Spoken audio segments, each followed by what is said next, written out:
Hi,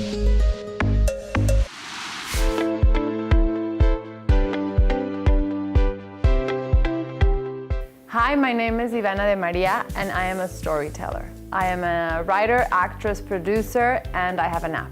You ready? Yeah. Are you gonna call the Uber? Or? Oh, I know, I don't have that app. You were the one that said that we should order an Uber. Yeah, figured you could call it. I'm so bad with technology. I hate that. I was born in San Diego. I grew up in Mexico City, and I grew up in a family of filmmakers. My brothers are producers. My great-grandfather had a TV network, so I really grew up in the realm of telling stories and storytelling specifically for media. I always loved performing. I loved listening to stories, and I've always been very curious about people. So I think that that's what led me to acting specifically, and then from acting it just all evolved, and then it became storytelling as a whole because I wanted to be a part of every process of telling the stories. And I mean, I'm going to this party later at Leo DiCaprio's house. There's this super exclusive party tonight, but I guess I'll just call Victoria to come instead.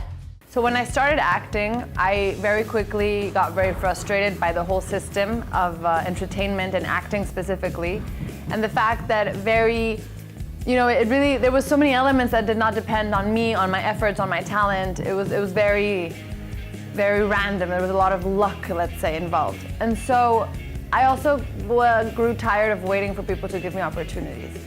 I decided to start creating my own content.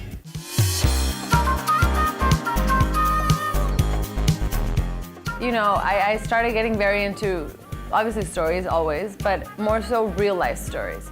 And all the lessons that real life stories have to teach us.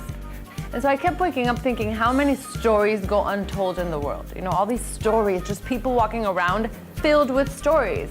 So how do these people, how do these stories come to life? So I wanted to create a platform for these stories, and then I realized that that was pretty much social media. But then I said, why is it that social media is at an all-time high when empathy is at an all-time deficit? And so I wanted to create an ego-less social platform. A platform where people could share stories, where you could find truth and depth and substance as opposed to current social media. And I couldn't find it, so I decided to create it. And I had no idea how to create an app.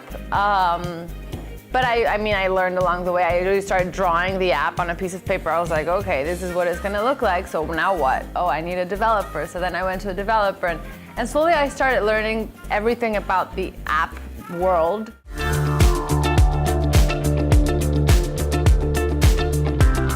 The mission of StoryPlace is to promote empathy and to bring back empathy in a world that needs it the absolute most right now. And realizing that no matter our difference in opinions, the basis of those reasons is probably a common denominator, such as love or family, or, we're all people, we all have stories to tell. And what's important is not to agree with other people's story, but just to recognize that they have one.